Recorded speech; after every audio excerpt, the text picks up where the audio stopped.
복된 금요일 밤입니다. 금요일 저녁 귀한 자리에 잘 나오셨습니다. 오신 여러분들 환영합니다. 우리 한번 같이 인사 나누실까요? 우리 앞뒤 좌우 분들을 보시면서 반갑게 또 한번 환하게 미소를 지어주시고 환한 얼굴로 한번 인사 나누시면 좋겠습니다. 반갑습니다. 주 안에서 사랑합니다. 이렇게 인사하겠습니다. 반갑습니다. 주 안에서 사랑합니다. 네, 날씨가 오늘 많이 따뜻해졌죠? 정말 봄이 정말 이제 오는구나 하는 생각이 듭니다. 좋은 봄날 또 하나님이 주시는 은혜가 또 은혜의 밤 되시기를 바랍니다. 하나님 말씀 같이 볼 텐데요. 열왕기하 22장 14절로 20절 말씀 보시겠습니다. 열왕기하 22장 14절부터 20절.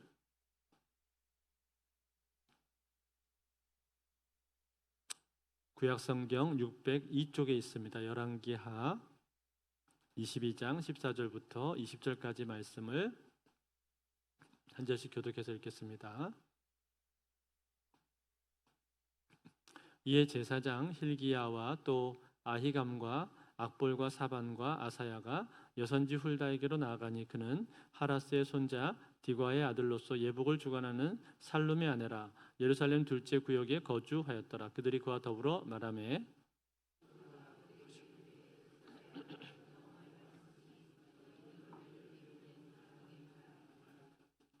여호와의 말씀이 내가 이곳과 그 주민에게 재앙을 내리되 곧 유다 왕이 읽은 책의 모든 말대로 하리니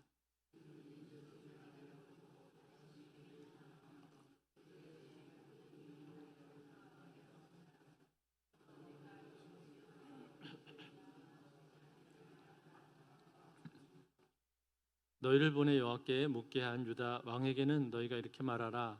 이스라엘의 한 여호와가 이같이 말씀하셨느니라. 내가 들은 말들에 대하여는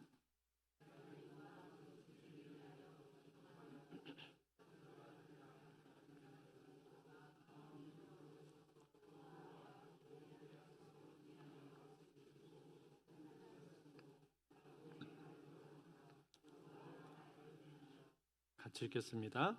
그러므로 보라, 내가 너로 너의 조상들에게 돌아가서 평안히 묘실로 들어가게 하리니 내가 이곳에 내리는 모든 재앙을 내 눈이 보지 못하리라 하셨느니라 하니 사자들이 왕에게 보고하니라.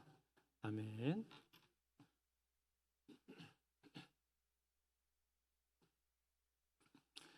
지난 시간에 우리가 요시야 왕에 대해서 같이 생각을 해봤었죠. 요시야는 유다의 왕으로서 8살 때 왕이 되어서 31년 동안을 다스렸습니다. 그는 여호와 보시기에 정직하게 행했던 왕으로서 다윗의 길로 행하였다라는 평가를 받을 정도로 그렇게 선한 왕이고 좋은 왕이었습니다. 그가 행했었던 여러 가지 일들이 있었는데 그 중에서 가장 먼저 했었던 일은 뭐였습니까? 성전을 수리하는 일이었습니다. 그래서 성전세가 충실하게 잘 공급이 되도록 했고 성전에서 일하는 자들이 부족함 없이 마음껏 일을 할 수 있도록 만들어 주었습니다. 그로 인해서 성전을 온전히 수리하고 복구할 수가 있었던 것이죠. 그런데 성전을 수리하다가 놀라운 것을 하나 발견하게 되었는데 그것이 뭐죠? 바로 하나님의 율법책이었습니다. 이 율법책의 말씀을 발견하고 나서 그것을 읽게 되었는데 그 말을 읽고 요시야 왕은 자기 옷을 찢으면서 회개를 했습니다. 그만큼 그는 하나님 말씀에 대해서 진지했던 것이고 또 이 하나님의 말씀을 귀하게 여기는 사람이었습니다. 자, 그러고 나서 이제 요시야가 한 가지 지시를 내리게 되었는데 그 지시가 무엇입니까? 이 율법책을 조금 더 자세히 알아보라라는 거죠. 즉 하나님의 뜻을 알아보고 이 말씀의 의미가 무엇인지 이것을 조금 더 자세히 알려줄 수 있는 사람에게 찾아가서 물어보라고 말을 한 것입니다. 이 명령을 받고 제사장 hilki야를 비롯한 고위 관료들 몇 사람은 이 말씀을 바르게 해석해 줄 수 있는 사람을 찾기 시작을 했습니다. 그리고 나서 찾아간 사람이 누구였습니까? 바로 홀다였습니다. 오늘 본문에 나오는 한 사람인데 14절 말씀인데요. 우리 14절을 한번 같이 읽어볼까요? 같이 한번 읽습니다. 시작. 이에 제사장 hilki야와 또 아히감과 악불과 사반과 아사야가 여선지 훌다에게로 나아가니 그는 하라스의 손자 디과의 아들로서 예복을 주관하는 살룸의 아내라. 예루살렘 둘째 구역에 거주하였더라. 그들이 그와 더불어 말하며. 자, 여기 이 여선지자 훌다에게로 찾아갔다고 말을 했는데 이 훌다는 어떤 사람입니까? 오늘 본문에 소개된 바로는 하라스의 손자 디과의 아들로서 예복을 주관하는 살룸의 아내라, 그렇게 말을 해줬죠. 살룸이라는 사람에 대해서 소개가 되어 있는데 살룸은 샬롬, 즉 평화와 안전이라는 이 단어에서 파생된 단어로서 보상, 보답이라는 그런 뜻입니다. 이처럼 좋은 뜻을 가지고 있는 이름인데 이 살룸의 직업이 뭐였습니까? 예복을 주관하는 자라, 그렇게 되어 있죠. 이 예복은 왕실에서 쓰는 예복 혹은 성전의 예복을 말하는 것입니다. 즉 이 살룸은 어떤 사람이었냐 하면 왕실이나 성전에서 필요한 예복을 만들어서 공급하는 사람이었던 것이죠. 오늘날로 치자면은 테일러, 즉 양복점의 기술자, 제단사와 같은 그런 사람이었습니다. 그러니까 이 살룸은 직책으로 치자면은 그렇게 높은 직책은 아니었을 것입니다. 다만 왕실과 관련된 일을 하고 있었던 사람이었던 거죠. 그런데 여러분, 반면에 이 훌다에 대해서는 별다른 설명이 별로 없습니다. 그의 조상에 대한 내용도 없고 단지 살룸의 아내라는 말만 있을 뿐입니다. 그리고 그가 예루살렘 둘째 구역에 거주했다라는 말이 나오고 있죠. 예루살렘 둘째 구역은 성전 서북쪽의 낮은 계곡에 새로 만든 시가지를 말하는 것입니다. 그런데 여러분, 이 훌다라는 이 이름의 뜻은 별로 좋지가 못합니다. 족제비 또는 두더지, 그런 뜻이란 말이에요. 왜 그녀의 아버지가 그녀의 이름을 이렇게 투박한 짐승의 이름으로 지었는지 모르겠습니다만, 그러나 우리가 충분히 짐작해 볼 수가 있는 것은 그녀가 고위층 출신이 아니라 천민 출신이구나 하는 것을 우리는 충분히 짐작을 해볼 수가 있습니다. 그래서 그녀의 부모에 대한 소개도 전혀 없는 것이고 이름의 뜻도 그렇고 사는 지역도 역시 마찬가지입니다. 말하자면 그녀는 흙수저 출신이었던 것이죠. 그런데 여러분, 그 흙수저가 자기 이름 앞에는 무엇이 붙어 있는 것입니까? 여선지라는 단어가 자기 이름 앞에는 붙어 있는 거예요. 즉 여선지자의 직책을 그는 갖고 있었던 것이죠. 여선지자. 거기다가 지금 요시야 왕이 여호와 하나님께 가서 좀 물어봐라라고 지시를 했을 때 이 대제사장 hilki야와 또 다른 신하들이 지체하지 않고 가장 먼저 찾아간 사람이 누구였습니까? 바로 이 훌다였단 말이에요. 여선지 훌다를 가장 먼저 찾아갔다라는 거예요. 뭘 말해주고 있는 겁니까? 그만큼 이 사람은 보통 사람이 아니었다라는 겁니다. 보통 사람이 아니었구나 하는 것을 우리가 알 수가 있는 거죠. 여러분, 이 훌다라는 이 사람에 대해서는 성경에 설명이 거의 나오지 않습니다. 여기 열왕기에 한번 나오고 똑같은 본문을 다루고 있는 역대하 34장에 한번 등장하는 거 말고는 다른 데서는 나오지가 않습니다. 그만큼 이 훌다라는 사람은 널리 알려진 사람은 아니었단 말이에요. 그럼에도 불구하고 오늘 왕의 명령을 받았을 때 이 신하들이 지체하지 않고 이 훌다를 찾아갔단 말입니다. 무엇을 보여주고 있는 것입니까? 이 훌다라는 이 여선지자의 영성을 지금 보여주고 있는 겁니다. 이 사람이 얼마나 뛰어난 영성을 가진 사람이었는가 하는 것을 나타내 보여주고 있는 거예요. 즉, 이 여선지자를 찾아가면 우리는 하나님의 뜻을 알 수가 있을 것이다. 하나님의 말씀에 대해서 이 여선지는 분명히 잘 알고 있을 것이다 라는 확신을 이 사람들은 가지고 있었다라는 거예요. 그렇기 때문에 지체하지 않고 이 사람을 찾아갈 수가 있었던 것이죠. 아니나 다를까 이 훌다를 찾아가게 되었을 때 이 훌다 선지자는 어떤 메시지를 전했습니까? 하나님의 말씀을 가감없이 다 전합니다. 오늘 16절과 17절에 보면 나오는데 같이 읽겠습니다. 16절 17절 시작. 여호와의 말씀이 내가 이곳과 그 주민에게 재앙을 내리되 곧 유다 왕이 읽은 책에 모든 말대로 하리니 이는 이 백성이 나를 버리고 다른 신에게 분향하며 그들의 손과 모든 행위로 나를 경노하게 하였습니다. 그러므로 내가 이곳을 향하여 내린 진노가 꺼지지 아니하리라 하라 하셨느니라. 자, 이렇게 말을 하면서 하나님께서 예언하신 그 심판에 대한 말씀을 그대로 다 전했단 말이죠. 여기에는 어떤 과장이라든지 혹은 왜곡이라든지 혹은 가식과 같은 것이 전혀 없습니다. 그는 그냥 하나님 말씀을 있는 그대로 전한 거예요. 그리고 이 내용을 보게 되면 이 내용은 그동안 나왔었던 구약의 내용하고 일맥상통하고 있는 것이고 또 요시야가 얼마 전에 읽었던 그 하나님의 말씀과도 그대로 일치하는 내용인 겁니다. 다시 말해서 하나님의 관점에서 하나님의 뜻을 이 선지자는 다 전했다는 거죠. 그리고 나서 이 요시야 왕에 대해서는 뭐라고 말을 해주었는가 하니 그가 하나님 말씀을 듣고 하나님 앞에 겸비하고 회개하였으므로 하나님께서 이 진노를 그의 시대에는 내리지를 않을 것이다. 즉 그가 이러한 심판의 모습을 그의 눈으로 보게 되지는 않을 거다. 그리고 그는 평안하게 눈을 감는데 그의 시신은 조상들의 묘실에 들어가게 될 거다.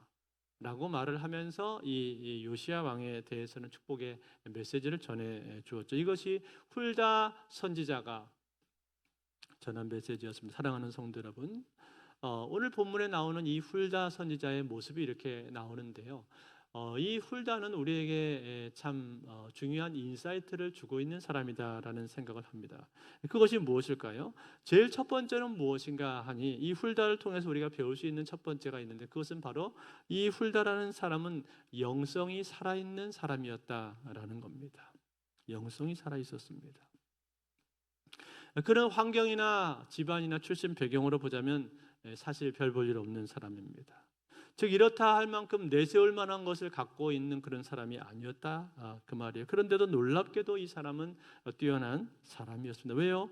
하나님 말씀에 대해서 이 사람은 깨어 있었거든요. 즉 하나님 말씀이 뭐라고 하는지에 대해서 그것을 능히 해석할 수가 있었고 또 시대를 분별할 줄 아는 그러한 사람이었습니다. 그래서 사람들은 그에게 물으러 찾아왔단 말이에요. 사람들은 그에게 묻고 그녀는 그 물음에 대해서 대답을 해줄 수가 있는 그러한 사람이었어요. 다시 말해 그는 영성이 깨어있고 살아있는 사람이었다 그런 말이에요. 사랑하는 성도 여러분, 오늘날 한국 교회도 이러한 교회가 되어야 하지 않겠습니까? 세상이 어려운 일들을 당하고 해석되지 않는 일들을 당하게 되었을 때 사실은 세상이 교회에 와서 묻고 교회는 거기에 대해서 대답을 줄 수가 있어야 됩니다. 과거에는 교회가 그런 역할을 감당을 했었는데 갈수록 교회가 그런 역할들을 잘 못하게 되었습니다. 오히려 세상에 걱정을 끼치는 그런 교회의 모습이 나타나게 되었단 말이죠. 그렇지만 교회는 본래 세상에 답을 줄 수 있어야 됩니다. 하나님의 관점에서 말씀의 관점에서 세상을 해석을 해줄 수가 있어야 되고 그리고 나아갈 길을 제시해 줄 수가 있어야 되는 거죠. 이것이 교회가 가진 하나의 역할 중에 하나입니다. 오늘 이 여선지는 이 역할을 지금 감당하고 있는 거예요. 그런데 여러분 교회만 그런 것이 아니라 사실은 이 자리에 있는 저와 여러분들 우리 성도들 한 사람 한 사람들이 그러한 역할을 할 수가 있어야 되는 거예요. 이런 사람들이 우리가 돼야 된다 이 말이죠. 무슨 뜻입니까? 사람들이 어려운 문제를 만나거나 해결되지 않는 일들을 만나게 되었을 때 사람들이 그 문제를 우리에게 가지고 올 수가 있어야 하는 것이고 우리는 거기에 대해서 기도해 주면서 말해줄 수 있어야 됩니다. 권면해주고 또 조언해주고 하는 말들을 우리가 해줄 수 있어야 됩니다. 그게 우리 크리스찬들의 역할이에요. 그러려면 여러분 어떻게 해야 되겠습니까? 우리가 영적으로 깨어 있어야만 됩니다. 영적으로 깨어 있어야 우리가 그러한 순간에 영적인 해석을 하고 그 사람에게 해줄 말이 있는 겁니다. 그래서 사람들이 우리를 볼 때 야, 저 사람은 뭔가 다르다. 저 사람에게는 우리에게 없는 뭔가가 있는 것 같다. 라는 그런 생각을 하고 그렇게 느낄 수가 있어야 한다. 그런 말입니다. 그럴 때 사람들이 우리를 찾아오는 것이고 그리고 우리가 사람들을 도와줄 수가 있는 겁니다. 그렇지 않고 에이 지나 나나 똑같네. 그러면 누가 우리를 찾아오겠습니까? 그러면 영향력을 우리는 끼칠 수가 없는 것이죠. 영향력을 끼치기 위해서는 우리는 그들과 구별된 모습이 있어야 되고 뭔가 그들이 볼 때 남다른 모습이 있어야 된다 그 말이에요. 즉 하나님과의 관계, 깊은 관계, 투명한 관계, 거기서부터 나오는 영성이 있어야 하는 것이고 하나님의 말씀을 기준으로 세상을 볼 수 있는 눈이 있어야 하는 것이고 그리고 그것을 기준으로 사람들의 문제에 대해서도 진단해 줄 수 있어야 됩니다. 그럴 때 우리가 영향력을 끼치게 되는 것이고 사람들이 우리를 찾게 된다 그런 말이에요. 그리고 비로소 우리는 사람들에게 도움을 줄 수 있는 그러한 사람이 되는 겁니다. 오늘 이 여선지 훌다가 이러한 모습을 우리에게 보여주고 있는 거예요. 그런가 하면 두 번째입니다. 두 번째로 이 훌다 여선지를 통해서 배우게 되는 교훈이, 두 번째 교훈이 무엇입니까? 그것은 이 훌다는 요시야의 개혁을 도왔다라는 거예요. 여러분 만약 훌다가 이러한 시기에 끼어있는 사람이 아니었다면, 끼어있지 못했다면 이렇게 중요하고 엄중한 이 시기에 과연 이러한 도움을 그가 줄 수가 있었겠습니까? 어려웠겠죠. 그런데 훌다는 그렇지 않았습니다. 깨어있는 사람이었단 말이에요. 그렇기 때문에 이때 분명한 메시지를 요시야 왕에게 전해줄 수가 있었던 것이고 요시야 왕은 이것을 토대로 해서 개혁을 실행할 수가 있었던 거예요. 그리고 그 이후로 모든 백성들을 다 불러 모아서 하나님 말씀을 전하게 했고 또 이 말씀대로 행하겠다고 백성들은 또한 다짐을 하게 되었습니다. 그리고 그동안 섬겼던 우상들을 버리고 유월절을 다시 지키고 영적인 개혁을 그가 이룰 수가 있었던 거죠. 이 일에 훌다는 큰 역할을 한 것이고 실질적인 도움을 준 겁니다. 그런데 여러분 훌다뿐만이 아닙니다. 사실은 요시야 왕의 개혁을 도왔던 사람들이 요시야 주변에는 많이 있었습니다. 우리가 아까 봤던 이 대제사장 hil기야라는 사람도 역시 마찬가지입니다. hil기야는 율법책을 제일 처음 발견한 사람이었는데 그가 율법책을 발견했을 때 만약에 그 사람이 이거 별거 아니네라고 생각을 하고 여기 웬 책이 나왔네 근데 별거 아니구나 하면서 그냥 갖다가 버렸으면 어떻게 됐겠습니까? 그랬다면은 이러한 개혁이 이루어지기가 어려웠을 거예요. 그런데 이 제사장 hil기야는 그렇게 하지 않았습니다. 이 책을 봤을 때 야, 이 책이 무슨 책이지 하면서 그 책에 대해서 관심을 가졌고 그리고 이 책을 자기 옆에 서기관 사반에게 가져다 주었단 말이에요. 그리고 이 서기관이 이 왕 앞에서 이 책을 읽게 되었을 때 그 읽는 그 일이 이 개혁의 단초가 되었던 것이고 개혁이 비로소 시작이 될 수가 있었던 거예요. 즉 사람들의 도움이 그 주변에 있었다라는 이야기입니다. 그뿐만이 아닙니다. 성전을 보수할 때 사용되었던 사람들도 많이 있지 않습니까? 예컨대 목수, 미장이 또 건축가 등등 이러한 사람들이 쓰임을 받게 되었는데 여러분 이 사람들은 어떤 사람들이었을까요? 이 사람들의 면면에 대해서 오늘 성경은 이렇게 말해줍니다. 7절에 보시면은 이 사람들에 대해서 이런 평가가 나옵니다. 한번 7절에 보시면은 그러나 그들의 손에 맡긴 은을 회개하지 말지니 이는 그들이 진실하게 행함이니라. 아멘. 이게 무슨 말이에요? 그들의 손에 은을 맡겼는데 그것에 대해서는 계수할 필요도 없다고 요시야 왕이 말을 한 겁니다. 왜요? 그 사람들은 그만큼 진실된 사람들이다 그 말이에요. 정직하고 진실한 사람들이기 때문에 충성스러운 사람들이기 때문에 그 사람들 손에 은을 준 것에 대해서 결산할 필요도 없다는 거예요. 계수할 필요도 없다는 거예요. 그만큼 충성스러운 사람이었다. 이러한 귀한 사람들이 요시야 주변에는 있었던 거예요. 그렇기 때문에 이러한 동역자들이 함께 있었기 때문에 요시야는 그 개혁을 할 수가 있었던 것이고 힘있게 개혁을 완성할 수가 있었던 거예요. 다시 말해 동역자들이 함께 귀하게 사용이 되었다라는 거예요. 그런 면에서 볼 때 이 훌다는 참으로 귀한 동역자였다라는 거예요. 즉 하나님 말씀에 대해서 깨어 있고 하나님과의 관계가 투명한 이 한 사람으로 말미암아서 하나님께서는 이 요시야의 개혁에 박차를 가할 수 있도록 도와주는 역할을 이 훌다로 하여금 하게 만들었다는 거예요. 사랑하는 성도 여러분, 오늘날 우리 교회도 마찬가지 아닙니까? 교회도 끝없이 개혁되어야 하지 않습니까? 우리 교회도 끝없이 보수되고 수리되어야 되고 개혁되어야 될 부분들이 항상 있지 않습니까? 그러기 위해서는 거기에는 많은 손길들이 항상 필요합니다. 그리고 많은 동역의 손길들이 필요하단 말이에요. 바라기는 저와 여러분들이 그러한 순간에 그 교회가 보수되고 개혁되는데 아름답게 쓰임을 받을 수 있는 동역자들이 되실 수 있기를 바랍니다. 그러기 위해서 여러분 우리에게 꼭 필요한 것이 무엇일까? 오늘 이 훌다의 모습을 보면서 훌다의 모습과 같이 우리는 가장 먼저 하나님과의 관계가 바르게 되어 있어야 할 것입니다. 하나님과의 관계가 투명하고 그리고 가까운 관계가 되어 있어야 될 것이고, 그리고 하나님의 말씀에 대해서 우리는 정통한 사람이 되어야 될 거예요. 하나님께서 우리에게 주신 그 말씀에 대해서 우리가 날마다 그 말씀을 묵상하고 가까이 대할 때 우리는 말씀을 더 깊이 알게 되는 것이, 그리고 말씀에 정통한 사람이 되어야 합니다. 그래서 그 말씀 중심의 삶을 살게 되면은 우리의 모습이 하나님이 보실 때도 그렇고 또 공동체에 있는 다른 지체들이 볼 때도 그렇고 그 누가 봐도 우리가 영성 있는 사람이 되는 것이고, 그 영성을 가지고 우리는 공동체 안에서 아름답게 쓰임을 받을 수가 있는 겁니다. 그래서 여러분, 우리 교회 안에서 언제든지 내가 어디서 어떤 모습으로 서 있든지 간에 교회 안에서 늘 동역하는 것을 여러분 사모하실 수 있기를 바랍니다. 내가 잘 준비되어서 교회에 필요한 일마다 함께 동역해야 되겠다. 하나님 나라에 관련된 일이라면 내가 언제든지 준비가 되어서 동역하는 사람이 되어야지. 그래서 동역자가 많아지면 많아질수록 교회의 쇠락하고 무너진 부분들은 더 강력하게 강건하게 세워지게 될 것이고, 그로 말미암아 하나님의 나라는 계속해서 전진하게 될 줄로 믿습니다. 이 귀한 은혜가 오늘 이 밤에도 저와 여러분의 삶이 함께 하실 수 있기를 주의 이름으로 축원드립니다.